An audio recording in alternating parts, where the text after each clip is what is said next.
సంగారెడ్డి జిల్లా నారాయణఖేడ్ నియోజకవర్గ స్థానికులు ఆవేదన వ్యక్తం చేస్తున్నారు. గైరాన్ తండాకు వెళ్లాలంటే నరకం అనుభవించాల్సిందేనని విచారం వ్యక్తం చేస్తున్నారు. ఇక వగ్దల్ గ్రామం నుంచి తండాకు 2 కిలోమీటర్ల దూరం ఉందని, తండాకు వెళ్లాలంటే వాగు ఉండడం వల్ల బ్రిడ్జి లేక ఇబ్బందిగా మారిందన్నారు. ఇక విద్యార్థులు పాఠశాలలకు వెళ్లాలంటే కష్టతరంగా మారిందని వారు ఆవేదన వ్యక్తం చేశారు.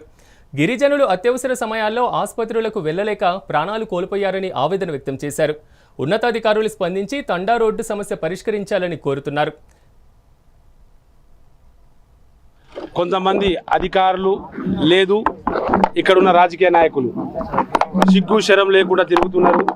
పనులు చేయాలనే సోయి మర్చిపోయారు.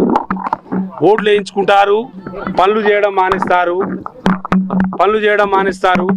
కొంత ఏది కాంట్రాక్టర్ల లోపం ఉంది సార్, కాంట్రాక్టర్లు రావట్లేదు సార్ అంటున్నారు. ఎవరైనా పని కావాలని కోరుకొని తిరిగేటోళ్ళు కాంట్రాక్టర్లకు పైసలు కాకపోయినప్పుడు, పైసలు రానప్పుడు ఏ కాంట్రాక్టర్ మాత్రం పని చేస్తాడండి? రాష్ట్రం మొత్తం అదే పరిస్థితి. పక్క రాష్ట్రాలు చూస్తే మిగులు బడ్జెట్, కాంట్రాక్టర్లకు ముందే డబ్బులు ఇచ్చి ఇంకా కొత్త పని చేయమని అడుగుతారు. ఉరికి మన రాష్ట్రాల్లో ఉన్న కాంట్రాక్టర్లు పక్క రాష్ట్రాల్లో పోయి పనిచేస్తారు, కానీ మన రాష్ట్రాల్లో పని చేయకపోవడం అనేది చాలా బాధాకరం. వీళ్ళకి ఇప్పుడు కొత్త ప్రతిపాదన వచ్చిందంట. గత ప్రభుత్వంలో చేసిన అప్పులు ఇప్పుడు కనుక కట్టాలంటే కమిషన్లు ఇవ్వాలంట. ఇక్కడ ఫైనాన్స్ మినిస్టర్లకి, ఇక్కడ ఉన్న రాజకీయ నాయకులకి ఈ మాట నేనే స్వయంగా ఒక కమిషన్గా, ఒక కోర్టు పరిధిలో ఉన్న ఒక జడ్జి హోదాలో ఉండి నేను మాట్లాడడం నాకే బాధేస్తుంది.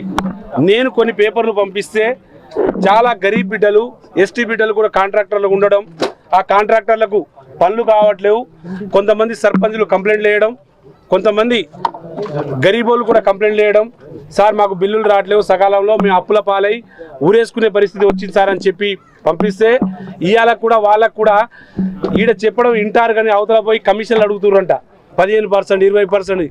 ఏందా ఇది?